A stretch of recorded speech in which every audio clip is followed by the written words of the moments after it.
इस बात को हुए काफ़ी अरसा बीत गया और शेख चिल्ली को एक और आदमी के यहाँ नौकरी मिल गई। शेख चिल्ली वहाँ देखभाल का काम किया करता था।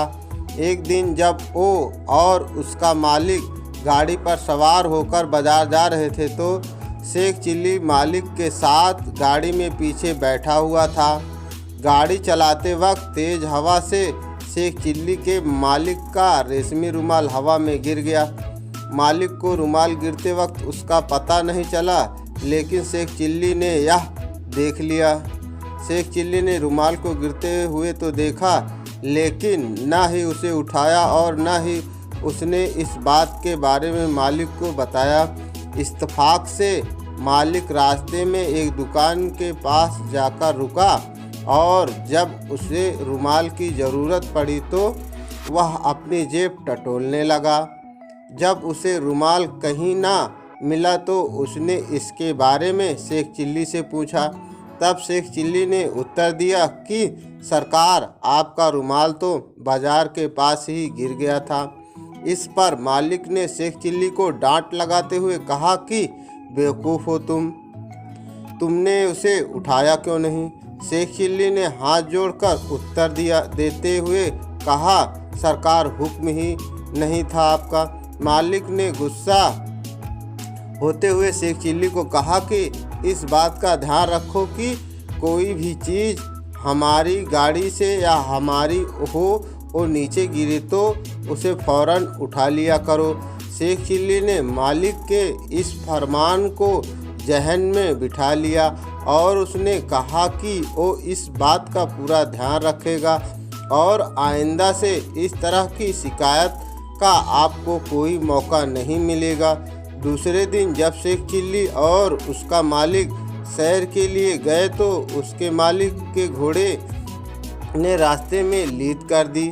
शेख चिल्ली ने फौरन अपने घोड़े से उतरकर लीद को कपड़े में बांध लिया और अपने पास रख लिया।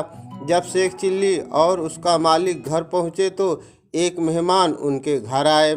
मालिक और उनके मेहमान आपस में बात कर ही रहे थे, तभी शेख चिल्ली ने अपनी ईमानदारी का सबूत देने के लिए वहीं कपड़े में बंधी हुई लीद मालिक के सामने पेश कर दी। जब शेख चिल्ली मालिक कपड़ा दे रहा था तो उसने बड़े अदब से कहा कि मालिक, आपकी आज्ञा से गिरी हुई चीज़ को मैं उठा लाया हूँ। शेख चिल्ली ने मालिक के उस मेहमान के सामने जब मेज़ पर रखकर उस कपड़े को खोला तो मेहमान ज़ोर ज़ोर से हंसने लगा। मालिक ने जब घोड़े की लीद को मेज पर देखा तो वो बड़े गुस्सा हुए। शेख चिल्ली ने मौके की नज़ाकत को समझते हुए अपने कदम चुपचाप पीछे खींच लिए। इस वाक़ये के एक दिन बाद शेख चिल्ली अपने मालिक को घोड़े को पानी पिलाने नदी पर ले गया। जब शेख चिल्ली घोड़े को पानी पिलाने लगा तो उसने देखा कि वहाँ पानी कम और कीचड़ ज़्यादा है। क्यों ना घोड़े को थोड़ा और आगे ले जाकर पानी पिलाया जाए। शेख चिल्ली घोड़े को आगे ले गया। वहाँ पानी का बहाव तेज़ था और गहराई भी अधिक थी। शेख चिल्ली उसी जगह घोड़े को पानी पिलाने लगा।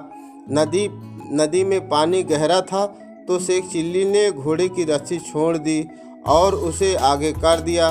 पानी का बहाव तेज होने से शेख चिल्ली घबरा गया और वो किनारे की तरफ भाग आया, यह सोचकर कि घोड़ा भी वापस उसकी तरफ ही आएगा, लेकिन पानी के तेज बहाव से घोड़ा उसमें बह गया।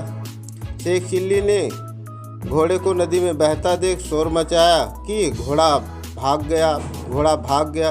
इसी तरह चिल्लाते हुए शेख चिल्ली अपने मालिक के पास पहुंचा हाँफते हुए। शेख चिल्ली ने मालिक को सारा हाल बताया। मालिक ने उसकी बात का विश्वास करते हुए अपनी तलवार उठाई और शेख चिल्ली के साथ नदी पर चल दिया। मालिक ने सोचा कि वो उसका अपना घोड़ा है और वो नदी के पास कहीं पर होगा।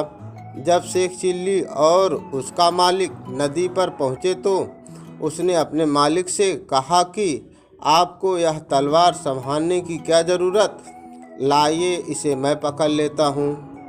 आपको यूं ही बेकार में कष्ट होगा। वैसे भी नदी पर हम पहुंचने वाले हैं। इस पर मालिक ने अपनी तलवार शेख चिल्ली को दे दी।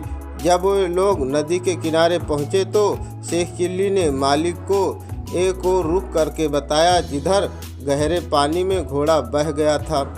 शेख चिल्ली ने कहा, सरकार, घोड़ा यहाँ से भागा है।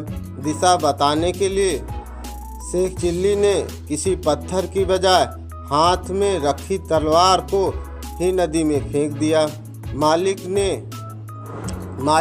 शेख चिल्ली की मूर्खता की हद को सहन नहीं कर सका और उसके गाल पर 2 तमाचे जड़ दिए। मालिक ने उसे डांटते हुए कहा कि पहले तो मेरा घोड़ा बहा दिया और यह बताने के लिए तूने मेरी पसंदीदा तलवार भी नदी में फेंक दी।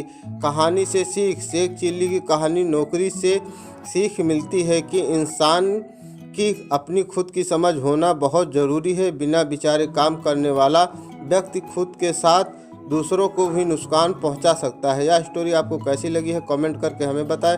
मिलते हैं नेक्स्ट वीडियो में, तब तक के लिए अपना ख्याल रखना। Thanks for watching my video.